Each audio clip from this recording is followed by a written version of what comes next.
Mac. Maraming salamat po sa inyong lahat, guys, for supporting me sa aking grand launching dito sa Labori Music Records. Thank you so much po sa inyong lahat. And of course, sa aking my loves dyan sa baba. Yan, thank you for supporting me. Alam ko nandiyan ka lang, kahit busy ka. Yan, thank you so much. And of course, Miss Shai, thank you for coming. And sa lahat po na nandito, guys, maraming salamat po sa inyong lahat. Sir Benz, thank you po. Yes, maraming salamat, Kirk Galindez. Isang pangarap na naman, Sir Liam, ang ating natupad ngayong araw. Sa dami na ng kanta ni Kirk na hindi na natin mabilang, patuloy natin pinagkakatiwalaan ang kanyang tinig. Di ba, Sir Liam?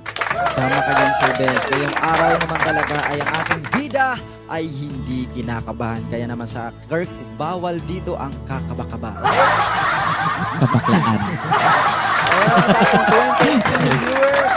Ayan, sa ating mga top-toppers, maraming salamat po sa inyong lahat. At syempre, habang naghahanda ang ating mga recording artists sa kanilang paunang mga awitin, ay nais po namin kayong imbitahin to visit our webpage na talaga namang doon nyo makikita lahat ng meron sa Liabori Music Records. Featured artists, magazines, at pati ang ating mga merchandises ay doon nyo makikita. At ang update sa ating home and recording studio ay doon nyo rin makikita. Kaya naman, i-visit nyo lamang po ang www.liaborimusicrecords.ca. At syempre, ang ating Bella Lechon na talaga namang sasabihin niyan sa ating lahat ni Merjoy Toto.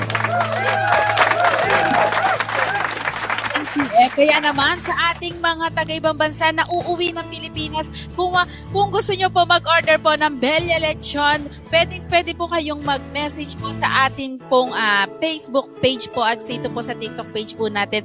24/7 po, meron po kayong sasagot dyan sa inyo sa ating pong page. Mag-message lamang po kayo dahil sigurado sa ating Bella Lechon, sigurado ang kasiyahan natin ay magiging bida ang ating Bella Lechon. Kaya ano pa pong hinihintay ng bawat isa po sa atin, mag-order na po sa ating Bella Lechon. Maraming salamat po sa ating 30 million viewers na patuloy po na sumusuporta dito sa Liabori Music Records. Sadyan lamang kayo dahil maya-maya lamang po ay ipaparinig na sa atin ni Kirk Galindez ang kanyang awitin na ilo-launch ngayong araw na ito. Di ba, Shane?